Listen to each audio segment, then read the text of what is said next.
Ümumiyyətlə ən çox yaşanan hansı problemdir ki, onunla bağlı sığortaya gedilmir, amma o problem çox yaşanır? Bu yanğınlardır yoxsa yox? Təbii ki, bir nömrəli bizim problemimiz yanğınlardır. Bir də nəzərə almalıdır sahibkarlar ki, bizdə indi müasir Azərbaycanda tikilən binaların, yəni 2000-ci illərin əvvəllərində, 90-cı illərin sonunda, 2000-ci illərin əvvəllərində istifadə olunan tikinti materialları çox keyfiyyətli olmayıb. Və onlar da köhnəldiyinə görə biz bu gün ən böyük problemimiz elektrik nəqillərin sıradan çıxmasıdır.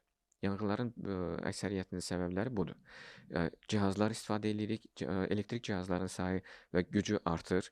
Əvvəllər əgər biz sadəcə məsələn televizordan istifadə ediriksə, indi qızdırıcılardan istifadə edirik, kofe aparatlarından, çay dəmləmək üçün, yəni xüsusi bir elektrikli cihazlardan istifadə edirik. Bunların gücü artdığına görə bu keçmişdə istifadə etdiyimiz tikinti materialları artıq buna dözmür.